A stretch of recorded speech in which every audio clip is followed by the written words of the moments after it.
चलो आज शुरू करते हैं आश्रम 2.0 में हरियाणा 2022 की करंट। अगर आपको हमारी वीडियो अच्छी लगती है तो कृपया वीडियो को ज़्यादा से ज़्यादा लाइक और शेयर करें, और अगर आप चैनल पर नए हैं तो चैनल को प्लीज़ सब्सक्राइब करें। तो चलो शुरू करते हैं। पहला प्रश्न, विश्व की सबसे बड़ी ग्लोबल सिटी कौन सी बनेगी? ये बनेगी गुरुग्राम। और जो गुरुग्राम है ये 1001 एकड़ इसका जो स्पेशल है एरिया, उसको ग्लोबल सिटी के रूप में विकसित किया जाएगा। किसके द्वारा? हमारे हरियाणा राज्य के द्वारा।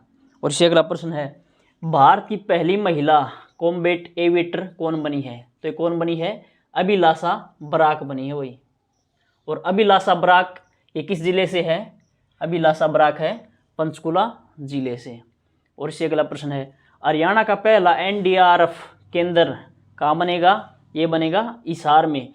और जो एनडीआरएफ केंद्र है ये है जो आपदा मोचन संस्थान है, ये है जो हिसार में बनने जा रहा है एनडीआरएफ।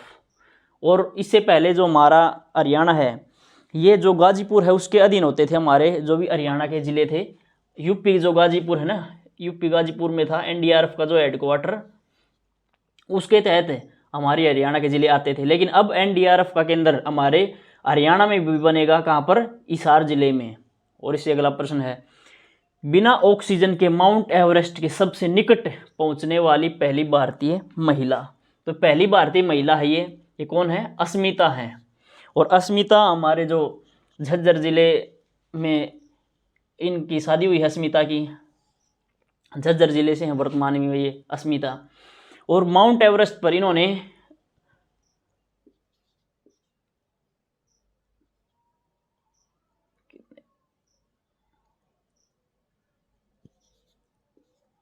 8748 इतनी दूरी तय करी इन्होंने। 8748.47 मीटर की दूरी तय की है इन्होंने, चढ़ाई की है। और माउंट एवरेस्ट की दूरी, ये ऊंचाई कितनी है? 8848 मीटर है। 100 मीटर पहले ही ये थक गई थी, मतलब कि इनको दिखना बंद हो गया था, इसलिए इन्होंने वापस आना ठीक समझा। माउंट एवरेस्ट पर नहीं चढ़ी है ये, माउंट एवरेस्ट के सबसे निकट पहुंचने वाली हैं। इन्होंने 8748 मीटर की दूरी तय की है, वही चढ़ाई की है, ऊंचाई पर ही पहुंचे हैं माउंट एवरेस्ट पर। और अस्मिता कहाँ से है? झज्जर जिले से है ये भी है। और इससे अगला प्रश्न है, हाल ही में हरियाणा से किसका जो इसरो में साइंटिस्ट के रूप में चयन हुआ है? तो अमित शर्मा है, अमित शर्मा का चयन हुआ है साइंटिस्ट के रूप में। और अमित शर्मा है ये चरखी दादरी जिले से हैं, चरखी दादरी जिले से हैं, ढूंढीवास गांव के हैं अमित शर्मा, जो इसरो में साइंटिस्ट के रूप में चयन हुआ है अमित शर्मा का। और इससे अगला प्रश्न है, पिंड तारक तीर्थ किस जिले में स्थित है? तो पिंड तारक तीर्थ है ये है जींद जिले में, जींद जिले में है पिंड तारक तीर्थ। और जो ये पिंड तारक तीर्थ है यहाँ पर ये जो पांडु पिंड आ रहा है उसी के अंदर है ये पिंड तारक तीर्थ। और पिंड तारक तीर्थ है जहाँ पर अमावस्या के दिन पिंडदान किया जाता है। और सबसे इसमें जो इम्पोर्टेंट प्रश्न है कि सोमवती अमावस्या के दिन किया जाता है इसमें पिंडदान। और सोमवती अमावस्या की प्रतीक्षा यहाँ पर की थी पांडवों ने 12 वर्षों तक, ये याद रखना, 12 वर्षों तक प्रतीक्षा की थी जो पांडवों ने यहाँ पर। और बाद में फिर अपने पूर्वज जगह यहाँ पर पिंडदान किया था। और पिंड तारक तीर्थ कहाँ पर है? जींद जिले में है। और इससे अगला प्रश्न है, 12वीं hockey India man junior championship में हरियाणा का स्थान कौन सा रहा? कौन सी है? याद रखना, 12वीं हॉकी इंडिया मैन की है और जूनियर है चैंपियनशिप में हरियाणा का स्थान कौन सा है? तीसरे स्थान पर रहा हरियाणा। और सीनियर में पहले स्थान पर रहा था। और जूनियर में कौन से स्थान पर रहा? 12वीं hockey India man junior championship में हरियाणा तीसरे स्थान पर रहा। और तीसरे स्थान पर भी ये उड़ीसा को पछाड़कर हम तीसरे स्थान पर आए हैं इसमें। और इससे अगला प्रश्न है, हरियाणा ने इस वर्ष कितनी हाईटेक नर्सरियों की स्थापना की है, मतलब की जाएगी? हरियाणा में अब इस समय 10 जो नई हाईटेक नर्सरियाँ होंगी, नई हाईटेक नर्सरियों की स्थापना की जाएगी। और ये हाईटेक नर्सरियाँ, इनमें अच्छी किस्म के पेड़ पौधे लगाने और हमारा जो पेड़ों का क्या है, जो क्षेत्रफल बढ़ाने के लिए नर्सरियाँ स्थापित की जाएंगी। और इससे अगला प्रश्न है, 12वीं हॉकी इंडिया सब जूनियर महिलाओं की है नेशनल चैंपियनशिप में हरियाणा ने किसे हराकर खिताब जीता है? तो हरियाणा ने झारखंड को हराकर इसमें खिताब जीता। और हरियाणा किस स्थान पर रहा है? पहले स्थान पर। कौन सी थी? 12वीं इंडिया सब जूनियर महिला नेशनल चैंपियनशिप। और इसमें कौन सी थी? मैन की थी, 12वीं India man junior championship. Man में तो तीसरे स्थान पर और महिलाओं में हरियाणा पहले स्थान पर रहा है, याद रखना आप। और किसे? झारखंड को हराकर महिलाओं में पहले स्थान पर रहा है। अगला प्रश्न है, किस जिले के पर्वतारोही नीतीश दहिया ने माउंट एवरेस्ट पर तिरंगा फहराया? तो आपको पता ही है, जो दहिया गोथ है ज़्यादा किस जिले में होता है? सोनीपत जिले में। तो सोनीपत जिले से हैं नीतीश दहिया, ये आप याद रखना। और इससे अगला प्रश्न है, हरियाणा के सीएम ने किसे दिल्ली की शान अवार्ड से सम्मानित किया है? तो हरियाणा के सीएम ने दिल्ली की शान अवार्ड से अमनप्रीत को सम्मानित किया है। और जो अमनप्रीत हैं, अमनप्रीत जो हमारा इनकम टैक्स विभाग है उसमें संयुक्त आयुक्त हैं अमनप्रीत को किया है। ये क्या है? इनकम टैक्स विभाग में संयुक्त आयुक्त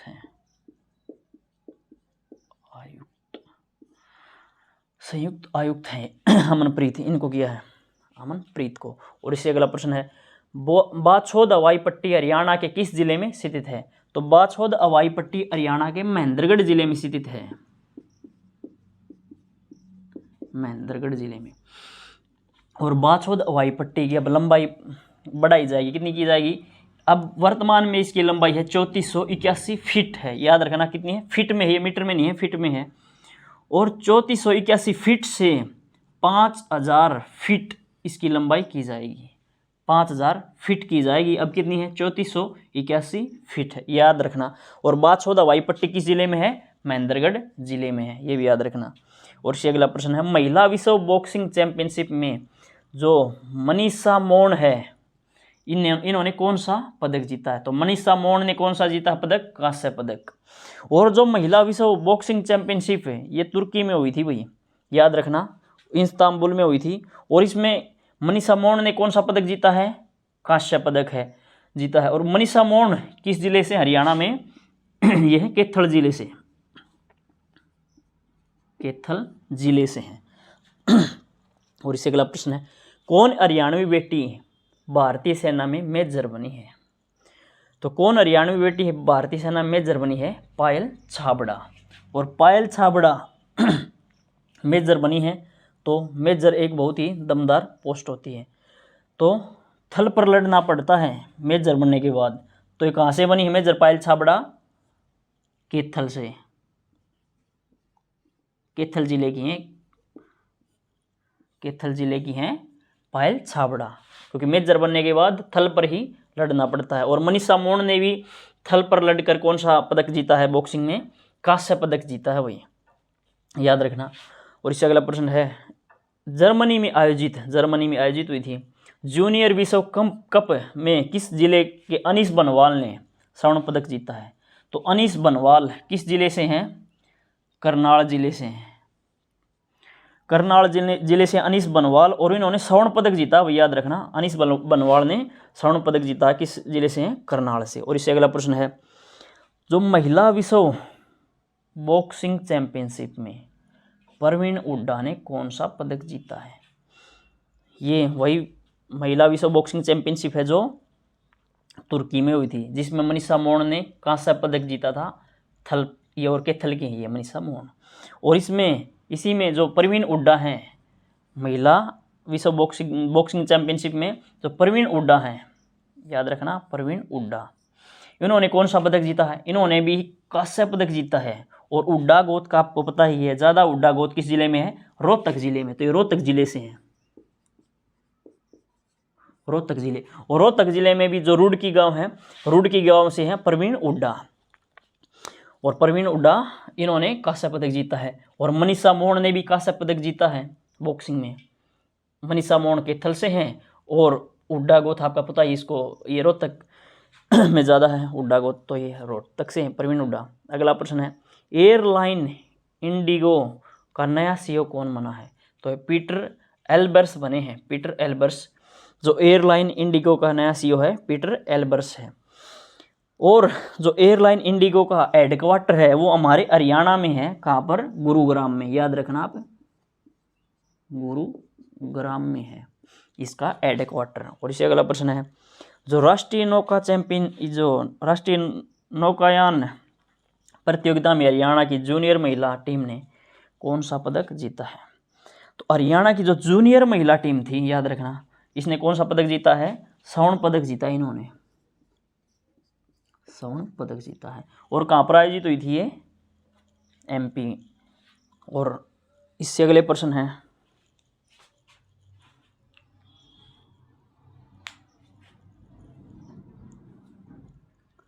आ जा भाई छोरे, रोक दी। और इससे अगला प्रश्न है हरियाणा में पशुओं के उपचार के लिए कितनी मोबाइल वैन चलाई जाएंगी? तो हरियाणा में जो पशुओं के उपचार के लिए 200 मोबाइल वैन चलाई जाएंगी। और एक मोबाइल नंबर भी दिया गया है 1962, ये पशुओं के लिए है। अगर आपके घर पर कोई पशु बीमार है तो आप 1962 पर आप मोबाइल नंबर पर इस पर फ़ोन मिलाकर डॉक्टर को वहाँ पर बुला सकते हैं। तो मोबाइल वैन चलाई जाएंगी कितनी? 200 मोबाइल वैन चलाई जाएंगी हरियाणा में। और इससे अगला प्रश्न है हरियाणा में महर्षि कश्यप की जयंती पहली बार सरकारी तौर पर, याद रखना, सरकारी तौर पर पहली बार कब मनाई? ये मनाई है 24 मई 2022 को, 24 मई 2022 को बनाई है।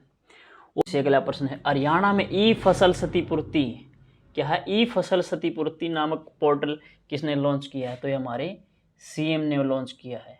हमारे सीएम हैं मनोहर लाल खट्टर, उन्होंने ये पोर्टल लॉन्च किया है।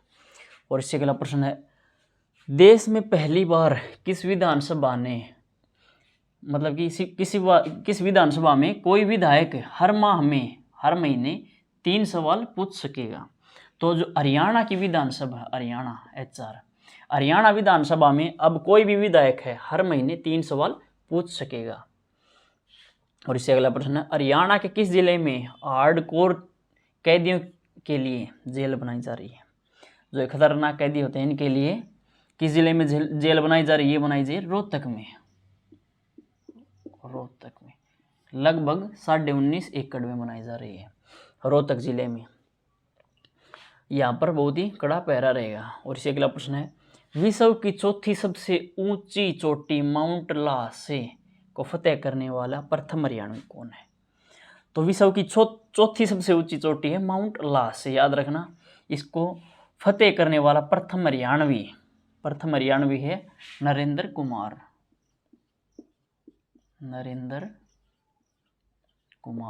और ये ये कुमार हैं, ये मिंगनी गांव से हैं। और किस जिले से हैं नरेंद्र कुमार? हिसार जिले से हैं, वो याद रखना, हिसार जिले से हैं नरेंद्र कुमार। और इससे अगला प्रश्न है हरियाणा में मिट्टी के नमूने लेने के लिए कौन सी मुहिम शुरू की गई? तो हरियाणा में जो मिट्टी के नमूने हैं लेने के लिए मुहिम शुरू हुई, उसका क्या नाम है? हर खेत स्वस्थ खेत, हर खेत स्वस्थ खेत, हर खेत स्वस्थ खेत, जो ये मुहिम लॉन्च की गई है हरियाणा में मिट्टी के नमूने लेने के लिए, हर खेत स्वस्थ खेत। और इससे अगला प्रश्न है जो दिल्ली कस्टम है, याद रखना, दिल्ली कस्टम ने हरियाणा में कहाँ पर आईसीडी गढ़ियार सरू में परियोजना निगाह का शुभारंभ किया है। निगाह परियोजना किसने शुरू की? दिल्ली कस्टम ने। और कहाँ पर? गढ़ियार सरू में। और ये किस जिले में है? गुरुग्राम में, याद रखना, गुरुग्राम में। और गढ़ियार सरू में ही रत्न एवं आभूषण पार्क भी है। और इससे अगला प्रश्न है देश का पहला राज्य है जिसने ऑटो अपील सॉफ्टवेयर सिस्टम शुरू किया है। तो देश का पहला राज्य कौन सा? हमारा हरियाणा है, HR। इसने auto appeal software system launch किया है ताकि जो भी हमारे जो नागरिकों को जो भी सुविधाएं हैं, जो भी सेवाएं दी जा रही हैं उनका समय से पता चल सके, नागरिक जागरूक हो सकें। तो ऑटो अपील सॉफ्टवेयर सिस्टम हमारे हरियाणा ने लॉन्च किया है, याद रखना। और 5वें हरियाणा अंतर्राष्ट्रीय फिल्म समारोह का आयोजन कहाँ पर हुआ? जो 5वें हरियाणा अंतर्राष्ट्रीय फिल्म समारोह का आयोजन हुआ है कुरुक्षेत्र जिले में हुआ है, कुरुक्षेत्र जिले में हुआ है। और जो कुरुक्षेत्र जिले में हुआ है 5वें अंतर्राष्ट्रीय फिल्म समारोह का आयोजन, इसकी थीम थी आज़ादी का अमृत महोत्सव। और इसमें भागीदार देश के तौर पर यूएसए को लिया गया है, यूएसए। और इसकी थीम क्या थी? आज़ादी का अमृत महोत्सव, आज़ादी का अमृत महोत्सव इसकी थीम थी। और भागीदार देश यूएसए रहा है इसमें, पार्टनर कंट्री। और से अगला प्रश्न है, नाबार्ड ने हरियाणा के किसानों को कितने करोड़ रुपए का फंड दिया है? तो नाबार्ड ने हरियाणा के किसानों को 19,718 करोड़ रुपए का फंड दिया है, 19,718 करोड़ रुपए का फंड दिया नाबार्ड ने। और इससे अगला प्रश्न है, नाबार्ड ने हरियाणा में कहाँ पर क्षारीय मिट्टी सुधार परियोजना का काम शुरू किया है? तो नाबार्ड में हरियाणा में 2 जिले हैं, कैथल और करनाल, कैथल प्लस करनाल। इन 2 जिलों में जो मिट्टी की क्षारीयता है उसको सुधारने के लिए कार्यक्रम लॉन्च किया कैथल और करनाल में। और इनकी लगभग 1000 हेक्टेयर, ना कि एकड़, क्या है ये? हेक्टेयर है, हेक्टेयर जो भूमि है उसको क्षारीयता से मुक्त करना है। 1000 हेक्टेयर करनाल और कैथल जिले की।